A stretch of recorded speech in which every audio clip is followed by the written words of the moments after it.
Welcome to Mental Health Monday. My name is Mick Coyle. Coming up on the programme this week, it's a little bit jarring going up to people being like, hey, let's hang out. When you have something that's like coffee or like welcoming people into your home, it's almost like a social lubricant, I formed so many wonderful friends. Some of them I hold so close to my heart, I would literally call them my sisters, and then others that I'm getting closer to every single day. It's so hard to sometimes get yourself out there. Like, you don't know how to approach people. But when you kind of bring them into your home, take a seat on the sofa, you feel a lot more comfortable, I think, at home, Yeah, we're the home of the UK's conversation about mental health. Welcome along to Mental Health Monday for another week. My name's Mick. Thank you for your streams, your downloads, your shares, and all the messages that you send in, your recommendations for guests. It's always a pleasure of really sort of hearing from you and building that huge back catalogue that we've got for Mental Health Monday even further with some more fantastic guests. And we've got another cracker for you today.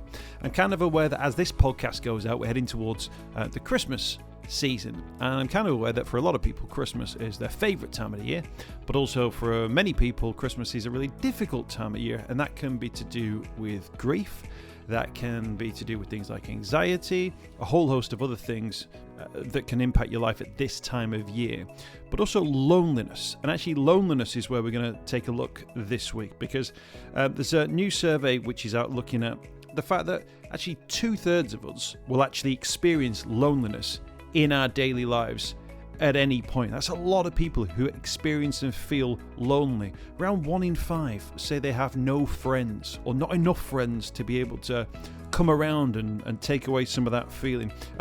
15% have got family around them but feel like they can't reach out to their family. A real sense that out there there's a real crisis when it comes to loneliness. It's something we've touched on the podcast before, and I'm certain that it's something that we will touch on again. Of course, many people find it difficult to reach out and almost admit that they feel lonely.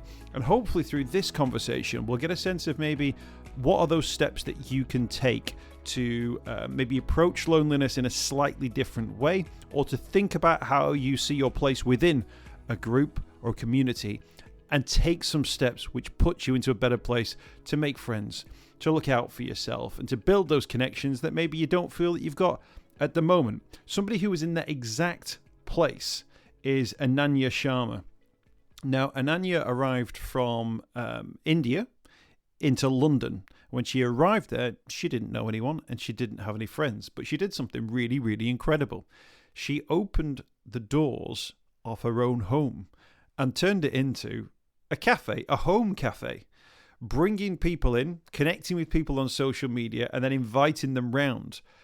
A sort of a modern way, a grown-ups way of making friends and meeting new people. And Ananya is really inspiring because, she goes through that experience of not having friends, being in a new place, looking for, a connection in the world around her, and then took these steps that really made that connection and, will really change people's lives, has made really strong friendships, sisterhoods off the back of it. I was really inspired by the conversation, and she told me all about why she sets up the Home Café in the first place. Well, I've always wanted to actually live in London. I can remember being 10 years old and having this fantasy of London as a city and wanting to move here.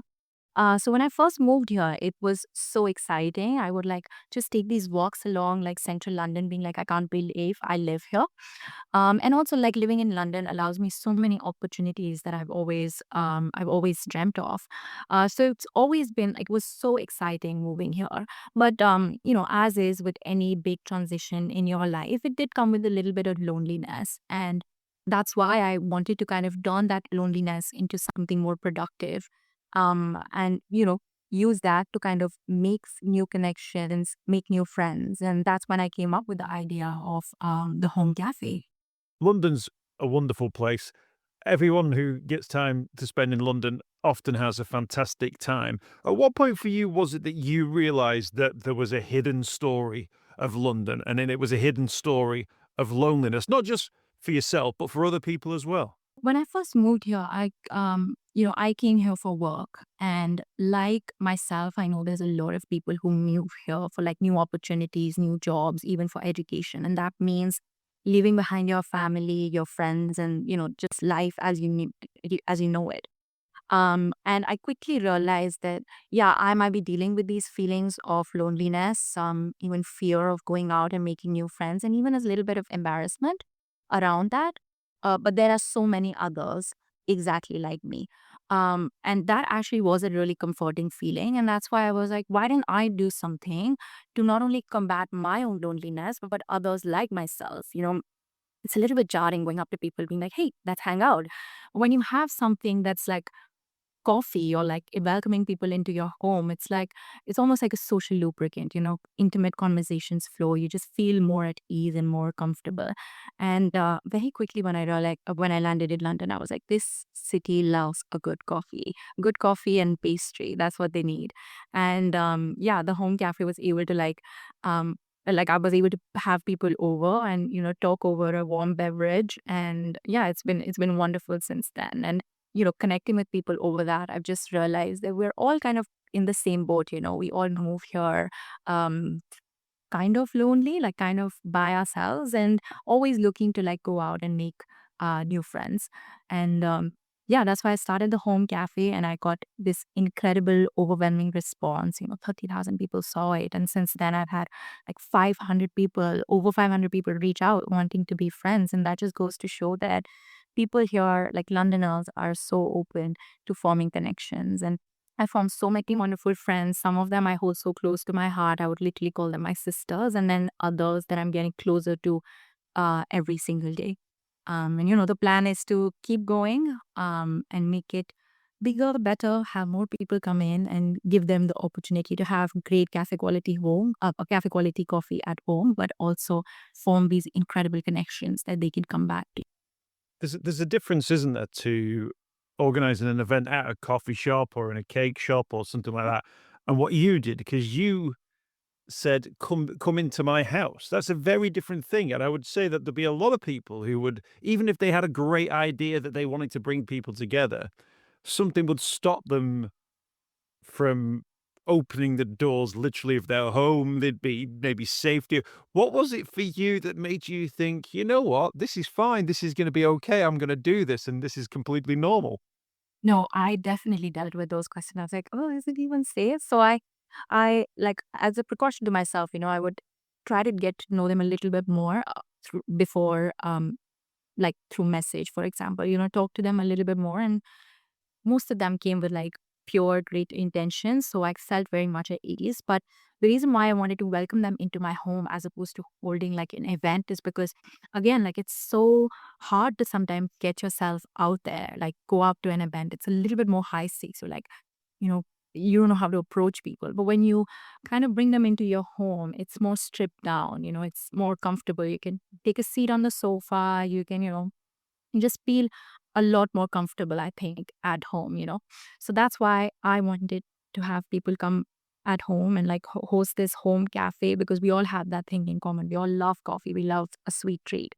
So yeah, that's why I did it at home, and I want to continue doing it at home, because doing it at home just allows people to be more comfortable, more at ease, and get over that like fear of uh, reaching out and making connections. So yeah, of course there is. I wouldn't say like just in my just about everyone, and I do my due diligence before I let anyone into my just about anyone into my house. But so far it's been so incredibly rewarding, and even now, like even when I'm not hosting the home cafe, my friends just come back to my home like after a long day to decompress, and we have like a good coffee and our cookies, and we enjoy ourselves. So yeah, home has become like the top handle spot for me. It reminds me of something called third place theory. I've mentioned this a couple of times on the podcast. So there's this thing called third place theory, which is based on the idea that in our lives we have home and we have work, and then we have a third place. And like for our parents, it might have been like church, it might have been a social club, it might have been a sporting activity. But now with our modern lives, people lost that third place because it's home, it's work, it's back home, it's work again. And in some cases, people now work from home and it's home and nowhere else. So you never get that opportunity to sort of be not in one of those two places and almost take a third perspective at your home life, your work life, and give you the opportunity to kind of go, am I in a good place at the moment? If you never get that third place perspective, you don't get the opportunity to assess how you feel in either of those places. And actually, what you've done is you've created that third place for people. So they've got home, they've got work, but they've also got somewhere they can come and talk about home and work and really assess it, but from a point of view that they can see it both really clearly. No, it's funny that you say that because there was another person who pointed that out to me. They were like, "You have turned your home into a third place." Because I wondered that as well. I go and at home and then I come to work, and the only third place that I felt like I was going to was my phone. And I was like, I don't want to do that anymore. I want to have a third place. And in 2024, I feel like third places are kind of disappearing, or because we spend so much time at either work or at home or on the phone or on the internet, that I feel like this idea of third place is slightly vanishing. And if I'm able to turn my home into a third place for myself and for people around me, then I think it's a win-win for all. No, absolutely. I think we all need a third place, and for some that's a sport, for some it's a coffee shop, for some, it's a library, or it's just somewhere completely different. But yeah, that sense of perspective is really, really crucial. Let's talk through some of the stats that are around loneliness, because I think sometimes people underestimate just how big a problem loneliness is across the country. But 60%, 66%, 2 in 3 people experience regularly loneliness in their daily lives, around 1 in 5. So that's because they either have no friends or so few friends that they're not able to make those connections as well. That's a significant number, isn't it? In terms of loneliness and how it makes you feel and the experiences that people talk to you about loneliness, what are those sort of common themes that they talk about what loneliness actually feels like, as opposed to it being just, I'm on my own? Yeah, that's a great question. I'll speak from my perspective as someone who is in her like mid-20s who moved to a new city for work. A lot of the people that I connect with are also in the same stage of life, about the same age group, have all moved here for work, are in their early careers. And yeah, for us, I think all our friends in the past have been through some sort of circumstance. So, university or the city that we're from or school or something like that. And going through a big transition, moving abroad, moving elsewhere, it just puts you in a situation where you don't really know how to even meet friends. And I know that's something that my friends have echoed as well. Like in your mid-20s, mid to late 20s, you don't really know how to make friends because you're not in those same circumstances that allow you to make friends easily. And like other thing, of course, loneliness is a very strong feeling, but along with that comes, feelings of confusion. Like, how do I go out and make friends? Also, fear because we never really put ourselves out there like that. And I know I dealt with that as well. I was scared of being perceived as lonely. It's not a nice, like a comfortable feeling or not a characteristic that you would like to be associated with. And also, there's a little bit of embarrassment even, because personally for me, I thought that coming to London would be I'm going out every night. I have a big group of friends and all of us, creative young people, and I felt like I wasn't living up to that fantasy that I held of it. Um, but yeah, there's so many feelings that accompany just loneliness, and that's why it's so important to flip that into something more rewarding and more wholesome and fulfilling.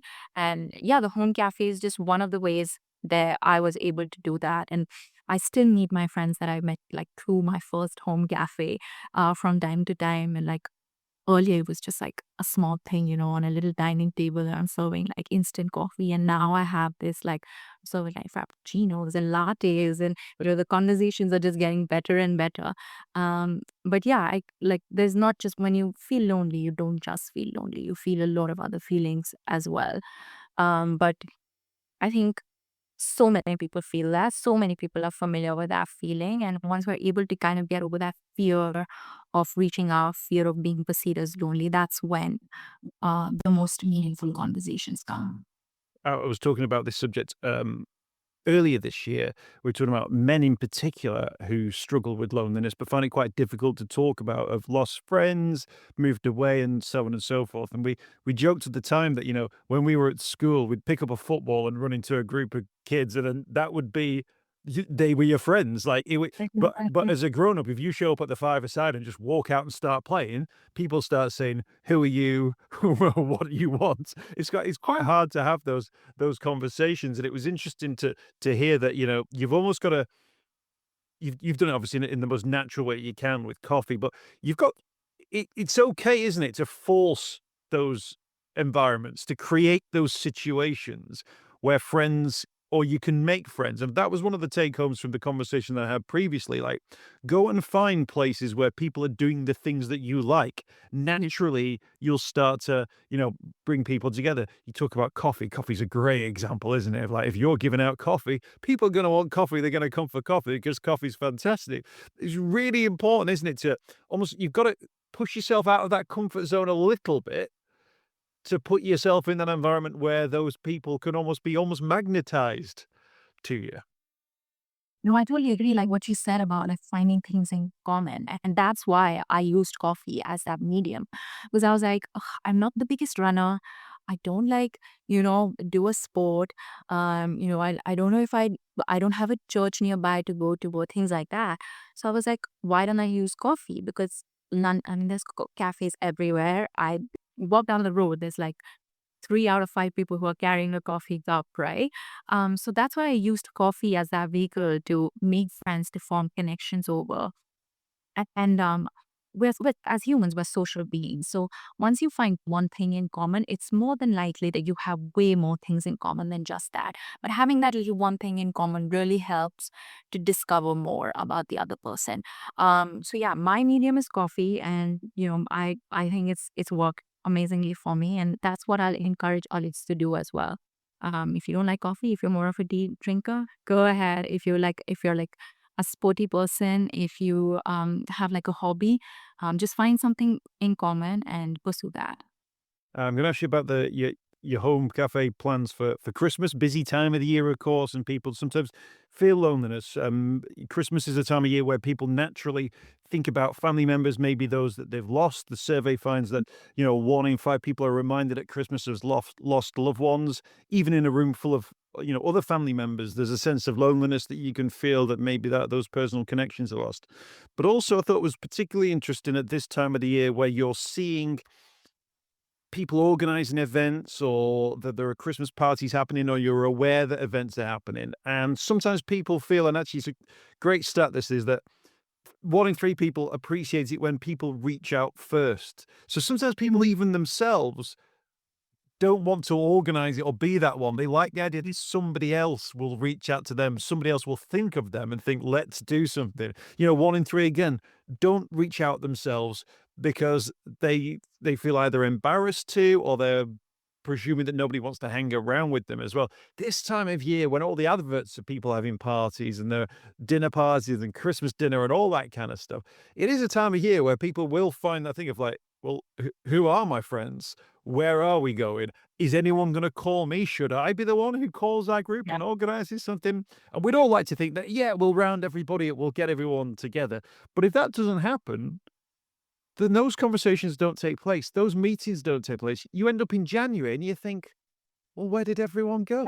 Yeah. Yeah. No, I totally agree with that. And like those figures that you just quoted make a lot of sense to me. Like I have felt that as well. I've been on either side where I'm like, oh, I'm a little scared to reach out. And then I'm like, why is this person not reaching out to me?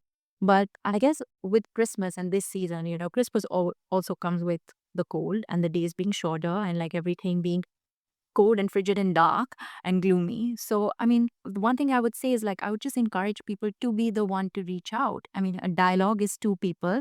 And if you want to talk to the other person, then I would just say reach out. If your message gets left on seen or unread, then at least you did your part. You know what you have, you know about that relationship. But I would encourage people to just be the one to make that first move. I always say, like, making friends is like ripping off a band-aid. You make the first move, strike up a conversation, compliment a stranger, tell someone you're thinking about them, and everything else after that flows easier. So, rip off that band-aid, make the first move, and maybe not all of them are going to work out, but the ones that do work out are going to be incredibly rewarding. I was in a pub with my dad, and a friend of his who I didn't know came over, and he said he was talking about a guy that they knew together, but my dad didn't hang around with him anymore or whatever, and moved away. But this guy still saw him, and he said, "Oh, last time I saw him, he said to me, 'I'll get in touch and we'll go for a drink.'" He says, but he never did. So I thought, well, I'll just leave it then. And off the back of a conversation I'd had around friendship, I said to him, so I turned to him, and I didn't know him, but I turned to him and I said, have you ever heard the phrase, be the shepherd? And he was like, no. And I was like, you've got, your flock's starting to wander off now. You've got to be the shepherd and pull him back in. I said, text him tomorrow and say, we never did meet up for that drink. He'll go, oh yeah, I realized I didn't reach out and I'm a bit embarrassed about that. Or I've had a really difficult time recently. I've not felt like it. But he'll go, but thank you for reaching out because you've not forgotten about me. And he was like, yeah, you know what? I think I'll do that. And I felt $1 million after that. I felt like I'd sort of like played a part in the fact that actually those two might come together. We just reconnect and get on. But otherwise, there was like a social impasse that they'd reach. Whereas he said he'd reach me, but I didn't. So should I reach him? No, because then. Whereas actually, it was just make the call, just drop the text. A really simple thing that just reignites those messages. So fingers crossed people can sort of see and hear those opportunities. I think, you know what, I'll take it. I've got to ask you about sort of Christmas and the build up to Christmas as well. It's a great time of year, isn't it, to escape the cold and nip in for a coffee somewhere. And in terms of your plans, just let us know about what you've sort of got in mind in the run up to Christmas and over that sort of Christmas New Year period. Oh, well, another coffee, Home Cafe is going to be held very soon. I'm going to have some new faces and some familiar faces all getting together for a Christmas themed Home Cafe. And with the new signature barista espresso machine, I have like a lot of like Christmas cafe beverages that I want to whip up. And yeah, I mean, it's going to keep getting bigger and better. I understand. This is actually my first winter I'm going to be hosting like home cafes at. I started in like the spring, right as we were turning into summer. So it's going to be incredibly interesting seeing, what people are going to prefer because it's always the same ice latte. So, a warm beverage, good connections, great conversations. So I'm really looking forward to that. And in the new year, I hope to keep continuing to do that and hopefully inspire a few more people to also take this up and make new connections. So yeah, keep at it and keep forming new connections. That's the goal. Brilliant stuff. Well, if it's okay with you, I'll share some of your details on places like Instagram and things like that. I'm not expecting all of those people will come down to the Home Cafe, but I'm hoping that they'll see it and be inspired by it and make those connections as well. So thank you so much for sharing your story today. Fantastic work that you're doing and a real sort of proactive work within the community, making a real difference as well. Thank you for speaking to us. Oh, thank you so much. It was so lovely speaking to you, and you're also doing incredible work. And yeah, I mean, hopefully with this, people will be more inspired to like make connections, especially during Christmas. I hope you've enjoyed this week's podcast. Thanks for checking out Mental Health Monday. My name is Mick Coyle. You can find me on Twitter at Mr. Mick Coyle. You can also find me, Mick Coyle, on Facebook as well. Don't forget, if you want to speak to somebody about your mental health, you can do so. The Samaritans, free to call on 116 123. You can find mental health services where you are. Just look for the Hub of Hope. Type in your postcode. It'll find those mental health services close to you. And for support in a crisis, you can text SHOUT to 85258. That's if you're experiencing a personal crisis, you're unable to cope and need support. Shout to 85258. That's a text line. Do get involved in those services. In an absolute emergency, always remember the number to call is 999. Thanks for downloading the podcast this week. We'll be back next week with more Mental Health Monday.